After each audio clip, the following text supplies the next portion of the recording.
Oh, that's crunchy. Welcome to the Wedding Crunch. It's been a hot minute, Sharon. It's been 4 years, to be quite frank. 4 years, and we haven't changed or aged a bit. For those new I'm listeners... a little bit heavier, Sharon. Yeah, you are a little bit. For our new listeners, the whole three of you, I would like to just give you a little background on me and Johnny. You right there? Give that glass of cordial. Yeah, I'm okay. I got red cordial, I'm all right. Johnny and I met about 6.5 years ago. I was a marriage celebrant. He was the photographer. It was literally 5 days after I'd gotten married. That's how I remember our anniversary so clearly. What is our anniversary? How many years?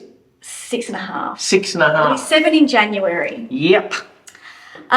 We clicked straight away because I had a naughty personality and you liked that. So it was straight away. Yep. Sharon said something highly inappropriate. I still can't remember exactly what it was. Either. But That goes to show how it just comes out. It was piss funny. It's nothing is scripted. Then I think it was about 6 months later, you rang me up and you said, "Can you fill in for me for my assistant as a Yes, that's photographer?" how it worked. Yes. Yes. And I was pretty excited about that because I'd never seen the back end of that sort of gig at a wedding. Sharon, I've never seen my back end. Thank God. And I think 4 years later, Yes. then pre-COVID, we started up a podcast. Yep. During COVID, once that set in, everyone was doing podcasts and we said, that's not for us. As soon as someone else starts doing it, Well, no, Piss it lots and lots of people were doing it. But So a good podcast's reason, cool. because we all looked down. like a podcast call, does anybody even care? I've gotten into them over the last, because I'm up and down the freeway, down the peninsula, and I have gotten into them quite a bit. I I was late. don't mind the YouTube version. I'm not a podcast sort of guy, but I'm a YouTube version. Lots of people do it, listen to podcasts in the car. Lots of people drive and commute. Yeah. So then we tried, I think it was post-COVID, we tried a little stint of me in your office. That went completely pear-shaped because you were not fun in the office and I'm all about fun. I said, Sharon, come yep, on to me. It'll be a fucking great day. It'll be a hoot. We'll dick around all day and get nothing done. And we actually dicked around and got nothing done. He absolutely snapped and snarled at me. I said, this is not going to end well with our friendship. No. So I think that lasted all of 2 weeks. No, not even. Yeah, I think it was close to 2 weeks. Yeah. And then we bounced back quite quickly from that, didn't we? Well, then it was post-COVID, and then there was like 18 months of no weddings, and then there was 4 million weddings in about 6 months. That was tough. It was really tough. There were really a lot of tough. photographers who I don't know. We all divorced their burnt wives out. and everything. It was a horrible We mess. absolutely burnt out post-COVID. We got through it. So here we are, 4 years later, Doing podcasts. starting again. I reckon we just get into it. Now, something I've been talking to Johnny about, Yep. have we finished our friendship/relationship? I think so. What do you mean finished it? No, we haven't finished it. No, as in finished talking about it. Yep. Basically, we have a very high tolerance of each other. We love each other. When I fly out overseas, Johnny will send me a text message, "Love your guns," just in case the plane goes down. Yeah. I normally, if this is the last time we ever speak, These are the words that I want you to hear. Love you. And he puts up with me burping after I've eaten dim sims in the car. So I think we've established a line. We've got a long way here, Sharon, on the podcast. Okay, let's get... I bitch and moan about wedding parties, bridesmaids in particular, to the point where Johnny goes, "I think we've had enough." One of Sharon's bugbears is when bridesmaids are not delivering, when they're not being as bridesmaidy as they could, and they may be making a little about themselves. 100%. More about themselves than the bride and stuff. If they're not making it about themselves, they've disappeared. Nowhere to be seen. Smoke bomb. I've got my hand up dresses, I'm pulling knickers out, I'm pulling bras in, I'm thinking, why? Sharon is the best bridesmaid you could ever want. And that is a true story. It is true. One of my favourite ones is where we could see a panty line on the bride. Oh, hate. Yep. And so Shaz goes, "No worries, I'll get it." Up inside and goes straight out. Yep. G-string, see you later. Gone. Yeah. So I'm going to start off with a not so great story. Now this was recently. Now they don't listen to this podcast, so I know it's not going to... Controversial. I wasn't even going to start with this one, but only because it was you, right? So she has 3 bridesmaids. One has flown down from Queensland. We're in Melbourne. One has flown down from Queensland. She brings the boyfriend. The boyfriend gets absolutely annihilated on the alcoholic beverage. He's shit-faced, Sharon. He's I can't even politically correct. There are thousands of words about to come out of my mouth just then. Incredibly intoxicated to the point I was actually MC as well. Yes. At one point, she's grabbed the boyfriend, popped him up against the wall. I was having a cup of tea out in the foyer. That's how I knew. Popped him up against the wall, said, "Stay there." Yes. And the next thing I know, she's disappeared. She's had to take him home. Did she prop him against the wall so that he wouldn't fall over? Or did she grab him and punch him into the wall? No, she was say, "Dickhead"? She was very delicate, Right. more delicate than I would have been. I just would have shoved him in the bridal suite and picked him up on the way out, right? She ended up leaving. Leaving the whole gig. Left the whole gig. Put him in the Bridesmaid. salon, left. No, she grabbed coats, grabbed him on the way and then left. With him. With him. So confused. Okay. Okay. Then the other two bridesmaids, I go, "Where are the other two bridesmaids, darling? Bride?" "Oh, they've gone. It's 8 p.m. What do you mean they've gone? Left the party. We've got kids, got to go. At 8 o'clock. 8 o'clock. Another couple of hours to go. Package paid till 11 p.m. That is a bad wedding party. Let me just, I just want to unbox that a little bit, Yeah, Sharon. there's a lot Were going they on there. possibly the wrong choice of bridesmaids? Look, they were her close friends. That's why she chose them. I don't know. Then we go into a conversation of what makes you choose your wedding party.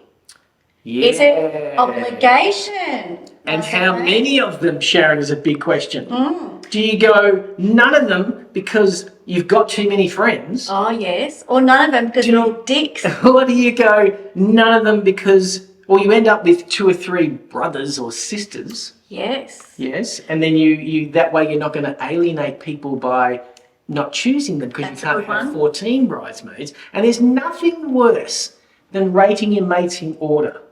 I've got 4 groomsmen. Davo, you're my 5th best mate. Can you do a reading? If I was Davo, I'd say get bent. Yeah, no. I'd Yeah. rather just sit down and enjoy the show. No. So who do you think we see the most of? Do we see the most of friends as a group, or do we see the most of family members of a group? Siblings. I think that would be Siblings the highest. Siblings more. Don't you think? Yeah. I It's probably 50-50, but yes. the dynamic, the sibling dynamic against the friend dynamic. Mm-hmm. So your friend dynamic is, "Oh my God, you look beautiful, oh my God." Your sibling dynamic, "Oh yeah, whatever, bitch." That's extreme. I think what you mean to say is the sister or the brother will give it to you straight. Straight. No, that looks ridiculous. No bullshit. Why are you wearing that underwear? I can see it. Change this. Or they know that your mum might be a bit edgy and they can take some of that heat. Correct parents. Oh, that's a whole other podcast. Yeah, that's one for sure. For sure. So the sibling bounces back because they're blood. So if you have a Barney with them leading up to the wedding or on the day, you bounce back quick. If you But have a friend- Zilla with your sister, it'll be okay.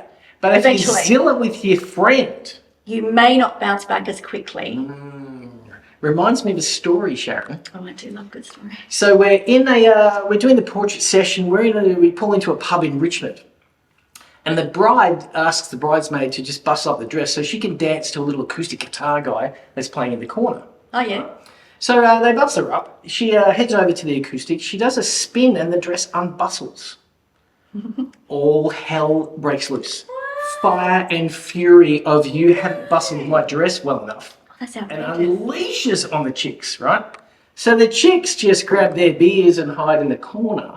Now, this is pre-reception we're talking Yeah, about. but post-ceremony. Post-ceremony. And I'm thinking, far out. How are we going to bring this back, right? And there was no way of bringing it back. Those chicks were like, "Nah, fuck it, you're a bridezilla. We're just going to pull a pin." So they just didn't hang with the bride. They tucked themselves away. We had to try and nut out that last half an hour with no input from the wedding bridesmaids. party. And then we get to the reception and they're just whatever. And I'm thinking, geez, it was just a dress bustle. I understand that you're under a bit of pressure, but these are your mates. That tells me that there is a whole nother level of crap going on somewhere, and I wish I was there to find out what it was, because I do love a bit of gossip. Could be a whole bigger picture that I'm not seeing, but Now, to the even outsider, siblings, do you know if they No. bounced back? Oh, Your they were friends. friends. And I don't know to this day if they're still friends. Now, there's another wedding. I was the assistant to you only. I wasn't the celebrant, so I don't actually give a shit about their story now or who they were. To be honest, this was years ago, and I cannot. If I walked past her in the street, I wouldn't have a clue. This is one of mine. This is one of yours. Okay. I was the assistant. Okay. And we were in this. All I remember, it was a big, beautiful house. The bride was upstairs. I go back up. I possibly would have left a lens behind, which is nothing unusual for me, right? I've gone up there and I've said, "Where's your wedding party?" Mm-hmm. And she said, "I don't know. I think my sister is with the new boyfriend." Now, this is pre-ceremony. Like, she's all nerves. Yes. We're about 15 minutes from starting. Yep. And the other girlfriend's off doing something and the other one's, goodness knows what. Mm. And I said, "Not on my fucking watch." No. So I went down and I hauled their asses back up to spend the last 10 minutes with their friend/sister. You said, "You need to be up there. Be more bridesmaid." Yeah. She's a mess up there. You need to be up there." Did they appreciate your input? I really don't care. If it was my couple, I probably would have been a bit more diplomatic, but they were yours. That really pissed me off because I found that this woman was so upset, and that's the last emotion she needs to feel 15 minutes before walking down the aisle. Yeah, Sharon's got a thing for that. Oh, I do. A lot of times I'm filling that gap. If I find that there's a little bit of a, bridesmaids or grooms or whatever are not dishing enough, then I'll try and pump them up, and I'll find ways of filling the gap and pumping up the bride, which I think is a photographer's job. Absolutely. You're not only the shooter, you're the buzzman. You're the enjoyment and the fun and the excitement and all the gear that you bring in. That's right. So what you do is you mask what's going on. Not everyone can be a photographer. Anyone can go and learn how to shoot a camera. True. But not everyone can be that person that brings out the best in everyone. Yes, you can just take photos or you can be part of the family. But I've had quite a few times where I've had to clean up messes. Oh, they're my favourite. I remember... or else we wouldn't be talking about it. I remember the bride unleashing on the mother of the bride. Right. There's a movie about that. I can't mention who, but unleashed. And I'm like, oh, man. And I grabbed the bride, just afterwards. I said, "Hon, remember it's her wedding too." Oh, did you say something? Yeah. I said, "You just take a little breath and, ease back a little bit and just be aware of, what's going on." I said, "It'll always be a memory that you'll take where you've unleashed on your mum. It's probably not something..." Again, you bounce back when it's your mum, but if it was your mother-in-law, that would take years. So you might say something, whereas I walk away mumbling under my breath loud enough for everyone to hear. I just found it really bad. Everything. Yeah. We're not talking about bridezillas because that's a whole other podcast. But wedding party. Now let's tell a good story. Well, as much as we started low, Sharon, let's finish high with the bridal party. I'm sorry, who doesn't love a bad story? Everyone loves a bum, but you need to clean it up with a happy story. Yeah. And let's go to Brooke and Josh's wedding. Mm-hmm. Right. So is this here? So we're at Zonzo. Josh is a quadriplegic in a wheelchair. Right. His mates all day, looking after him, pushing the wheelchair, helping him out, pumping him up, all that sort of gear. It was a magnificent experience. It was one of the most emotional weddings. Again, I was celebrant and assistant, but it wasn't just Josh's side, it was Brooke's side as well. I have never seen such a devoted, emotional, together wedding party in my 9.5 years of being a celebrant. Yeah. The clincher and the one that there wasn't a driveway in the house. We've gone for the bridal dance, right? Yes. So Josh taking the piss a little bit. He's in a wheelchair, and the music kicks in with Ed Sheeran. "When my legs don't work like they used to before," and I'm like, You've had an amazing sense of humour. That is the greatest opener. Right? The crowd is cheering and going nuts, and then his two mates grab a chair and sit either side of him, either side of the wheelchair. Yep. And they strap themselves to him. So they put bungee Strapped or whatever his legs, and strapped his legs and put their arms around him so that Josh is now standing. And Zonzo staff were in the kitchen crying. I was crying. John's yelling out, "Grab the video." I give Sharon the phone. I go, "Shaz, record this." Oh, and she goes, we might try and put that up in this. So the boys have lifted him up. They've put his arms around, and they're giving him the dance. Oh, it's beautiful. And it was just one of those moments where, you shoot 1,300 odd weddings. That's one we'll remember forever. It was the pure emotion. And of course, being that his situation is he couldn't be upstanding for too long because of all the blood rushing up and down. So he only lasted about 30 seconds, but it was the best 30 seconds of that day, wasn't it? Yeah, it was a ride. It was a ride. It was a ride for the 30 seconds. Absolutely right. But again, that's the support from a bridal party. Girls and boys in that group, but boys especially, they were just... They didn't leave his side. No, the greatest... Now, these are a bunch of kids. They weren't that old. These are a bunch of kids that all went through, because he had an accident at the age of 17, so he was in high school. These were all their high school friends. Yep. 10 years later, so 27, 28. Did not leave his side for the last 10 years, and it showed on his wedding day. That, my friends, is a perfect wedding party. Brilliant bridal party. Okay? I gave a bridesmaid a lip gloss once because the bride couldn't find hers. I said, can you just go and give this to the bride? This was at Encore. And I turned back, I said, I thought you were going to touch up before you went into the reception. She goes, I don't have anything. I walked into the bridal suite and there the fuckers all using my lip gloss, glossing up themselves. I went, give that to me. I gave it to the bride. There's more bad. You love a bad. I know, I do love a bad. I don't have a lot of bad. Outside of the cocaine wedding at Encore. Oh, yeah, I've done a few of those. Gee, that was a... So I rock into the bridal suite and it's like a scene out of Scarface, right? There are lines everywhere and the groom looks up the white on his nose and says, are we good, Johnny? Yeah, mate, we're good. He goes, you want to do a line? I go, no, mate, okay. Not while I'm working. I guess that leads into another little segue, if you like. Yes. Are we allowed to talk about? We can talk about anything, aren't we? Yeah. Cocaine's at wedding. Yay or nay? I don't know. Is cocaine okay at a wedding? When the groom gave his speech and it was a little bit narky, the bride did smack him over the head and said, I told you not to do coke at our wedding. And did she say it at the reception? Yes, and while they're doing they wouldn't do the bridal dance because she'd cracked it with him. Nathan from Moonback, Nathan was mortified and I was just giggling all day. Oh, yeah, I would have been wetting my pants with laughter. I had the greatest day. Yeah. They were just off their nut, everything was speedy, but Nathan, he was very upset that the bridal party was coked up. We've had a few cocaine weddings. Again, I'd love people... Don't mention... Remember, so Tats, a friend of mine, Tats, I thought you were going to say someone else and don't mention the name. Yeah. Tats had a wedding where the bride's got the sniffles, right? And she's got a little nasal inhaler. No. Right? And so Tatiana's got a little bit of a cold too. She goes, can I borrow the inhaler? And she goes, you don't want this one. And so that's fantastic. Coking the Nasonex and doing that. Oh my God, you've just given a whole heap of cokeheads a great idea for their wedding day. I'm not sure if I'm condoning or what I'm doing with this conversation. I don't know much about coke, but do you change it into a spray? No, she'd just be snorting it from it. Right, so still powder. Yeah. Not that I know a lot about cocaine, but I'm imagining that's what that would be. I'm assuming Stevie Nicks did it. All right, I'm going to put a poll out. When we release this podcast, I'm going to put a poll out. Coke yes or not to coke? Do you think it's appropriate at a wedding? To look at some people love a little recreational drunk sharing. Yes, I know that. A lot of people, because it's quite a booming industry. It is quite a booming industry. We see it quite a lot. A wedding. Do you think it's appropriate at a wedding? When majority of the people there will not be doing the same thing. So therefore you're on separate pages from a lot of your guests, let's say. Isn't that standard for a coke situation? Unless you go to a nightclub and everyone is coked out. Everyone leaves and then everyone comes back. I find it quite antisocial, cocaine.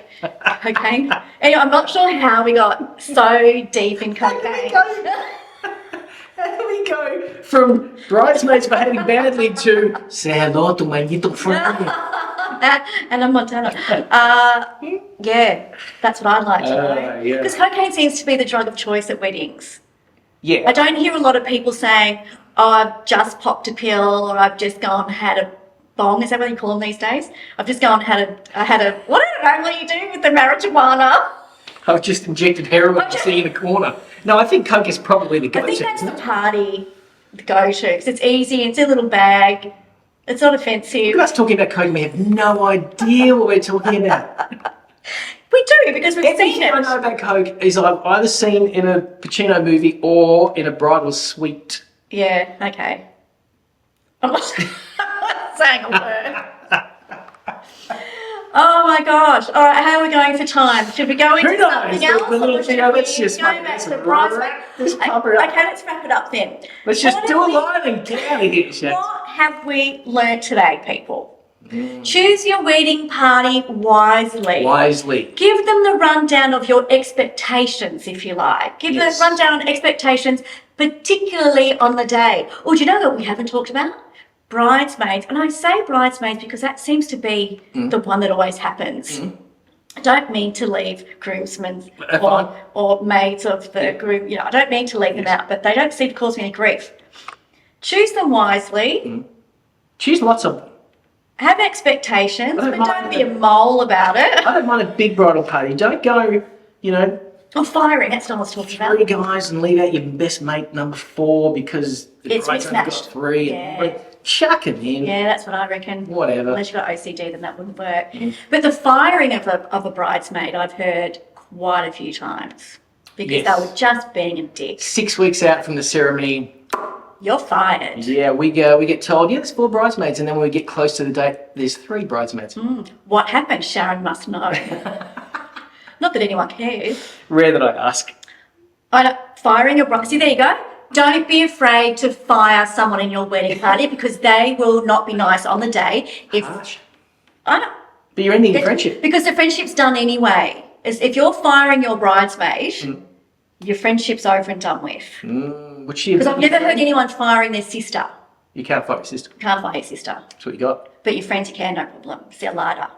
People come and go all your life, right? They'll come in for a reason this season or for life.